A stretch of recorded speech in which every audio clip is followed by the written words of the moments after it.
All right, third on the docket today is the Halak versus Price debate happening in Montreal right now. So Halak, pretty much, as we all know, really carried them throughout this playoffs on this magical run, which came to an end this past week.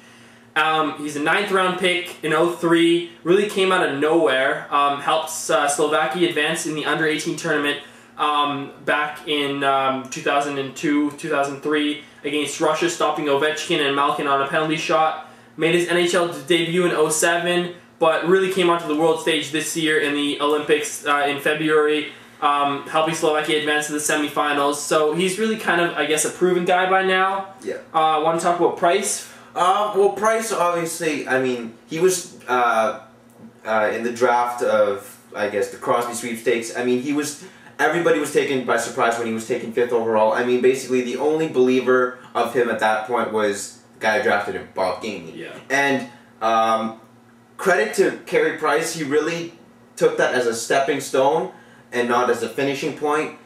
He took the WHL by storm that year. And also that year, he helped Team Canada win gold at World Junior Hockey Championships. Yeah. And also, once his WHL team, the Tri-City Americans, got eliminated, he didn't, he didn't show any rookie nerves or anything. All he did was, He went to Hamilton, won him the Calder Cup. No big deal. Yeah, no big deal. No big deal. I think he carried himself pretty professionally throughout this end of season and playoffs, where he really was put to the back. He was a bona fide backup.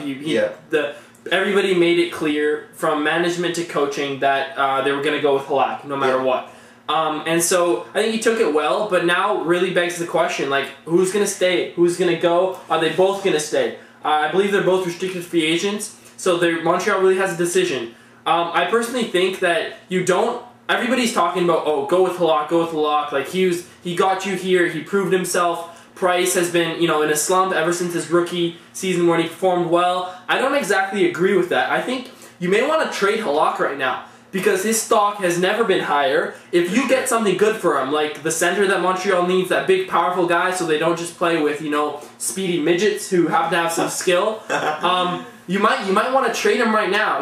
Price has proved himself, both in junior, in the AHL, and he had a great rookie season. So I think if you instill a little bit more confidence in him and show that, you're going with him as your starter, he might very well bounce back and show that potential that he had, being in junior and throughout early stages of his career. Oh yeah, for sure. I mean, this is really kind of a nice problem for Montreal to have because they look at this, one's 25, one's 23, and they're both proven in the NHL. So it's not like one of them is an unknown commodity that has the word potential tagged to them. Yeah. So it's certainly going to be interesting to see what happens. Personally, I think that whoever gets you the better package, that's who you trade. Yeah.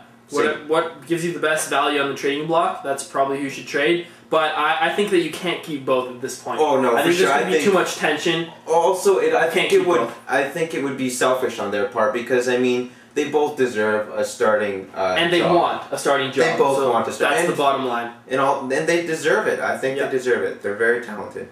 And finally, we end off today's show with Roy Oswalt, who recently demanded a trade out of Houston, citing that he wanted to play on a contending team, a team with having a chance to win.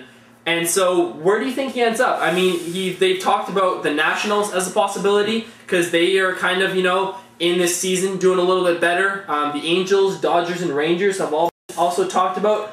But Byron, none of these teams are really true contenders this year. Yeah, exactly. So does it kind of contradict Oswalt's desires here? Yeah, well, Oswalt has recently come out and said that he is...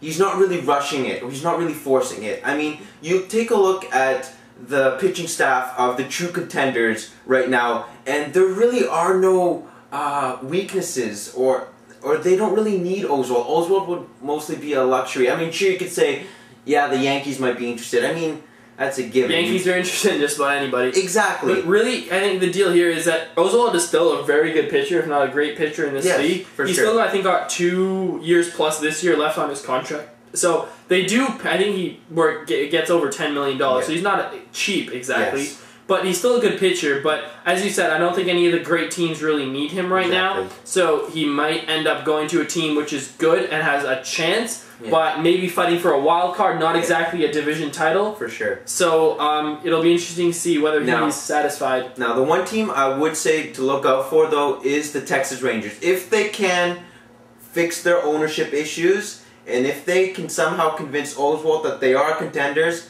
let me tell you, that batting order, they can hit. They can hit. They have a pitcher in Rich Harden, who's Victoria boy. He's got great stuff. They've got Scott Feldman, who can be a pretty decent number 3 guy. And if they put Oswalt there as their ace, and with that weak AL West this year that's basically up for grabs, there could be something there. The only problem with the Rangers is that finances. I mean, they pretty much went up for bankruptcy earlier. The Major League Baseball had to bail them out just to make payroll.